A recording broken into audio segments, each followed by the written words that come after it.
Willkommen in Teutaria. Du hörst Königin der Nacht, Geschichten aus Teutaria. Kapitel 2, 12 Schläge. Serenia trank nicht viel. Sie war nie eine von jenen, die sich in Gelächter verlieren, bis der Morgen sie irgendwo wieder ausspuckt. Doch an diesem Abend war jeder Schluck ein Teil des Rituals, und Mavalis liebt Rituale, auch wenn sie Anstand nennt.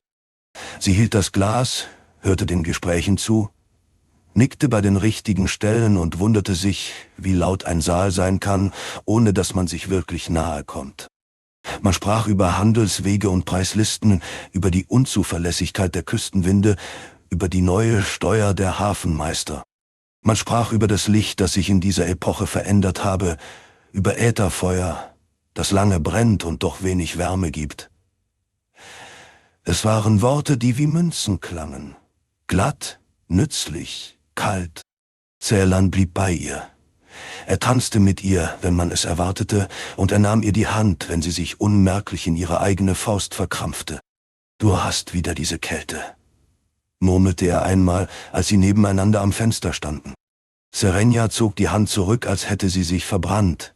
»Es ist nur der Regen.« »Der Regen macht nicht so«, sagte Ceylan leise, und sein Blick suchte den ihren, als könne er dort die Antwort finden. Serenia wollte etwas sagen. Dass es in ihr dröhnte, als sei irgendwo weit hinter ihrem Brustbein eine zweite Stimme wach geworden. Dass sie die Kerzen im Saal nicht mehr als Licht empfand, sondern als flackernde Punkte, die ihre Augen reizen. Dass die Musik ihr nicht ins Herz ging, sondern an ihren Nerven zerrte. Stattdessen lächelte sie. »Wenn es morgen hell ist, wird es besser. Als ob der Morgen etwas löst. Um Mitternacht, wenn die Uhr im Saal das 12. Mal schlägt, halten viele Menschen unbewusst den Atem an. Nicht aus Aberglauben, aus Gewohnheit. Ein kleiner Stillstand, der sagt, wir sind noch da.« Serenia hörte den ersten Schlag und in ihrem Körper antwortete etwas. Nicht mit einem Geräusch, mit einer Bewegung. Ein Zug in ihrem Hals, so unerwartet, dass sie die Hand an die Kehle legte. Ein kurzer, harter Impuls, als hätte man eine Saite gespannt. Der zweite Schlag kam. Und plötzlich war der Saal nicht mehr warm. Die Hitze der Kerzen, das Lachen, die tanzenden Körper, all das blieb, aber es erreichte sie nicht. Wie ein Raum hinter Glas. Serenia spürte, wie die Kälte in ihre Fingerspitzen kroch, nicht von außen, sondern von innen herauf. Sie sah auf ihre Hand und erschrak, weil die Haut einen Ton angenommen hatte, der nicht zu ihr passte, zu blass, zu still. Der dritte Schlag, und mit ihm kam ein Geruch. Blut roch nicht, wenn es still in einem Körper liegt. Es roch nicht wie ein Festmahl, nicht wie ein Messer, es roch wie Leben. Und Serenia konnte es plötzlich überall riechen, in den Handflächen der Tänzer, in den Lippen der Redenden, im Puls an den Hälsen. Der vierte Schlag. Ihr Magen zog sich zusammen, nicht vor Übelkeit, sondern vor Erwartung. Serenia sagte sich, das sei Unsinn. Ein Schwindel, ein zu süßer Wein, ein Tag, der zu lang gewesen war. Sie zwang sich, den Blick zu heben, das Lächeln zu halten. Doch die Ränder der Welt wurden weich. Stimmen bekamen eine zweite Schicht, tiefer, dunkler. Jeder Satz hatte jetzt einen Nachhall, als spreche die Nacht selbst mit. Der fünfte Schlag. Ceylan berührte ihren Rücken. »Serenia«, sagte er, und sein Ton war nicht mehr nur warm, er war nah, zu nah. Sie zuckte zurück, bevor sie es kontrollieren konnte. In Ceylans Augen flackerte Schmerz auf, schnell erstickt. »Entschuldige«, hauchte Serenia. Sie wollte seine Hand nehmen. Sie wollte ihn beruhigen. Doch als ihre Finger seine Haut streiften, durchfuhr sie ein kurzer Rausch. Sein Puls, seine Wärme, sein Blut in Bewegung. Ihr Atem wurde flach. Der 6. Schlag. Serenia spürte, wie sich ihr Mund füllte. Nicht mit Speichel, sondern mit einem metallischen Geschmack. Eisenregen auf Rost, der Blutkelch. Der 7. Schlag. Sie drehte sich weg, stützte sich kurz am Tisch ab, der mit Gebäck und Früchten beladen war. Die Süße der Trauben war plötzlich unerquicklich. Ihre Sinne suchten etwas anderes. Der 8. Schlag. Serenia hörte ihre eigene Stimme, ohne zu sprechen. »Ich habe Durst.« Der 9. Schlag. Sie sah auf. Und da war Ceylan. Er stand nur 2 Schritte entfernt und betrachtete sie, als hätte er sie gerade verloren und wolle sie doch nicht gehen lassen. Der 10. Schlag. Serenia versuchte sich zu bewegen. Ihre Beine gehorchten. Doch ihr Körper fühlte sich neu an, als sei er um einen Zentimeter zu eng genäht. Der 11. Schlag. Sie blickte zum Fenster. Draußen lag die Bucht wie eine schwarze Platte. Ätherlaternen warfen ihre Ringe auf den Regen. Hallos. Kreise. Zeichen. Der 12. Schlag. Und mit ihm fiel die letzte Warnung, die der Mensch in ihr noch hatte, lautlos in sich zusammen. Serenia sah Ceylan an und wusste in derselben Sekunde, wenn er sie jetzt berührt, wird sie nicht mehr diejenige sein, die er liebt. »Wir sollten gehen«, sagte sie zu schnell. »Wenn du müde bist.« »Bitte«, sagte sie. Und es klang nicht wie Bitte, sondern wie Befehl. Oder wie Angst. Ceylan nickte sofort. Er tat es immer, wenn Serenia wirklich bat. Er legte den Mantel um ihre Schultern, als könne Stoff sie schützen. Dann führte er sie durch den Saal vorbei an Gästen, die zu betrunken oder zu höflich waren, um Fragen zu stellen. Serenia hörte noch, wie jemand lachte. Wie jemand Glück sagte. Und sie dachte, »Ihr wisst nicht, was ihr da feiert?« Ihr Zimmer lag im oberen Stockwerk über dem Kontor mit Blick auf die Gasse. Der Regen zeichnete Muster an die Fensterscheiben. Drinnen brannten Kerzen. Das Licht war weich, die Luft roch nach Wachs und dem Parfum, das Serenia am Morgen aufgelegt hatte.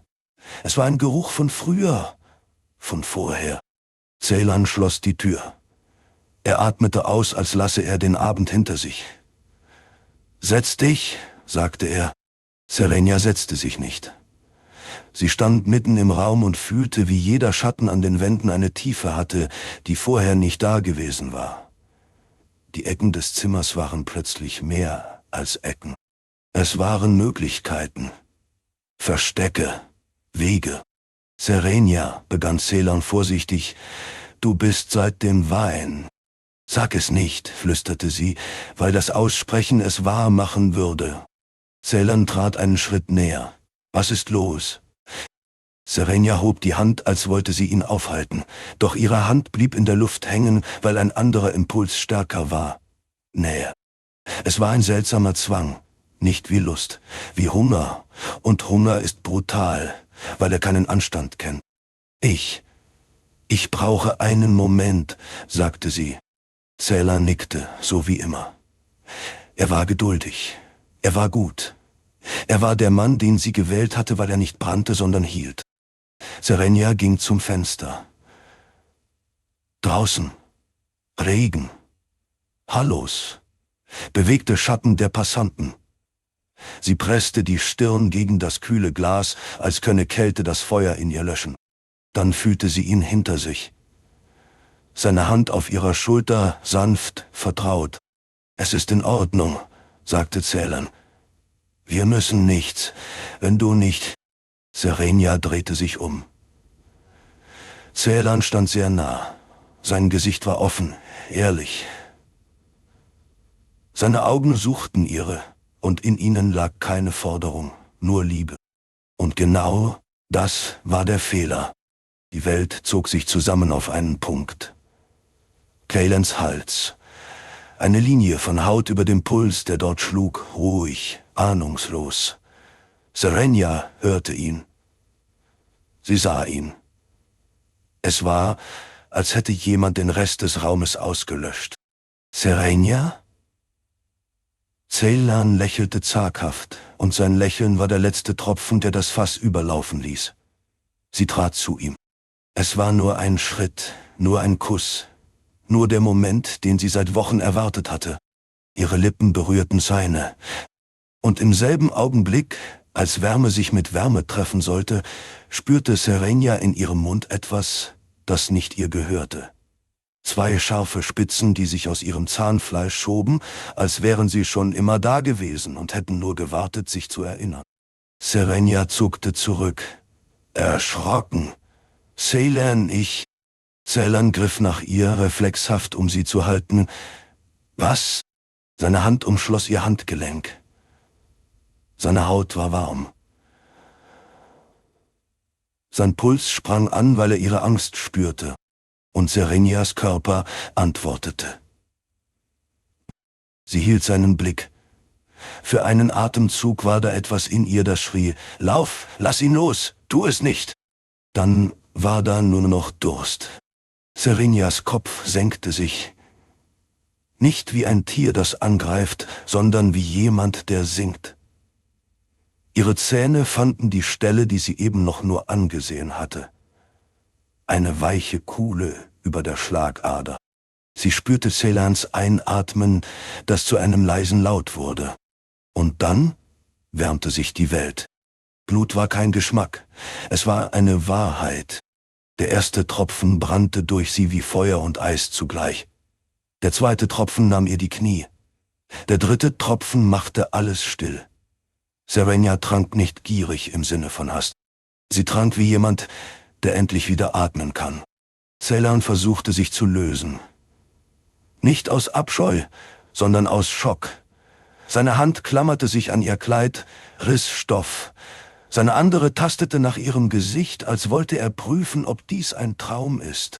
Serenia hörte ein Wort, kaum hörbar. Ihren Namen. Sie wollte aufhören. Sie wollte.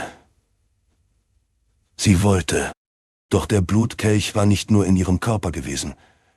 Er war in ihrem Schwur gewesen. Und der Schwur hielt sie fest wie eine Kette. Ceylans Kraft nahm ab. Sein Herz schlug langsamer. Sein Atem wurde flacher. Serenia spürte es, als würde etwas in ihr zählen. Als sie endlich zurückwich, war ihre Lippenfarbe dunkler. In ihrem Mund war Wärme und in ihren Händen war Kälte, so tief, dass sie schmerzte. Ceylan sank nicht dramatisch. Er setzte sich einfach hin, als wolle er sich ausruhen. Sein Blick suchte sie noch einmal, verwundert, nicht anklagend. Dann rutschte er von ihr weg, als falle ein Vorhang. Serenia starrte ihn an. »Nein«, flüsterte sie, als würde das Wort die Zeit zurückdrehen. »Nein, bitte.« Sie kniete neben ihm, legte die Hände auf seine Brust, suchte den Puls. Sie fand nichts. Nur Stille. Der Raum roch nach Kerzenwachs, nach Regen und nach etwas Neuem, das Serenia nicht benennen konnte, weil es nicht in ihre Welt passte. Sie presste das Ohr an seine Brust, als könne sie sein Herz überreden, wieder zu beginnen. Es begann nicht. Der Morgen kam nicht wie sonst. Er kam nicht als Licht, das sich über die Dinge legt und ihnen Namen gibt. Er kam als graue Fläche, die sich vor die Welt schiebt und sagt, es gibt kein Zurück. Serenia erwachte auf dem Boden. Ihre Wange lag auf kaltem Holz. Ihre Hände waren verkrampft, als hätte sie im Schlaf etwas festgehalten, das verschwinden wollte. Sie hob den Kopf. Ceylan lag auf dem Bett, so ordentlich, als hätte sie ihn dorthin gelegt. Seine Hände waren gefaltet. Seine Augen geschlossen. Er sah aus, als schlafe er, nur der Frieden in seinem Gesicht war zu vollkommen, zu endgültig. Serenia setzte sich auf. Ihre Bewegungen waren leise, zu leise. Der Raum war still, kein Knistern, kein Atmen, nichts. Sie blickte zur Fensterseite. Der Himmel draußen war hell genug, um Konturen zu zeichnen, und doch schmerzte es, in die Richtung zu sehen, nicht wie ein Sonnenbrand, wie eine Drohung, als hätte das Licht eine Kante. Serenia legte die Hand an ihren Hals. Ihre Haut war kühl, ihr Herz schlug. Aber anders, nicht wie früher. Es schlug, sparsam. Sie stand auf und ging langsam zum Spiegel, der neben dem Kleiderschrank hing. Sie blieb davor stehen und sah sich an. Es war ihr Gesicht. Und doch war es, als hätte jemand die Lebendigkeit darin leiser gedreht. Die Augen wirkten dunkler. Der Blick wirkte tiefer. Ihre Lippen, sie wischte über sie, waren trocken. Serenia öffnete den Mund und sah ihre Zähne. Die Spitzen waren noch da, unübersehbar. Sie schlug die Hand vor den Mund. Ein Laut entwich ihr. Kein Schrei. Ein erstickter Ton, als hätte ihr Körper vergessen, wie man laut um Hilfe ruft. Sie drehte sich um, Ceylan lag still. Serenia ging zu ihm, berührte seine Stirn, kalt. Sie hielt seine Hand. Schwer, unverzeihlich schwer. »Es tut mir leid«, flüsterte sie. »Es tut mir leid, ich weiß nicht.« Sie wartete auf einen Zorn, der sie zerschmettert. Auf Schuld, die sie niederdrückt. Auf eine Stimme, die sagt, du bist ein Monster. Stattdessen war da nur Durst. Ein leises Ziehen in ihrem Hals, als würde ihr Körper sagen, du könntest. Serenia riss sich los, als hätte sie sich verbrannt. Sie taumelte zurück, stolperte über einen Stuhl, hielt sich am Tisch fest. Ihr Magen krampfte sich zusammen und sie würgte, aber nichts kam. Nur ein trockener Schmerz. Sie presste die Hände an die Augen. »Nein«, sagte sie wieder und wieder, als sei es ein Bannwort. Dann hörte sie es. Nicht Schritte, nicht Stimmen, ein Klopfen 3-mal. Nicht fordernd, nicht zögerlich. So, als klopfe jemand an eine Tür, die ihm längst gehört. Serenia erstarrte. Das Klopfen wiederholte sich 3-mal. Und draußen, jenseits der Tür, war plötzlich etwas, das nicht zum Morgen gehörte. Eine Präsenz, so ruhig und sicher, als hätte sie die ganze Nacht dort gewartet. Serenia trat einen Schritt zurück. Ihr Blick fiel auf den Boden, direkt vor die Türschwelle. Dort lag etwas, das sie zuvor nicht gesehen hatte, ein schmaler Streifen dunklen Wachses, als sei ein Siegel aufgebrochen worden. Das Rot darin war beinahe schwarz, der Blutkelch hatte sie gefunden. Und nun fand sie der Hof. Das Klopfen ertönte ein 3. Mal. Und eine Stimme sagte, freundlich und glasklar, als stünde sie in einem Salon und nicht in einer Gasse. »Serenia, öffne, du bist nicht allein.«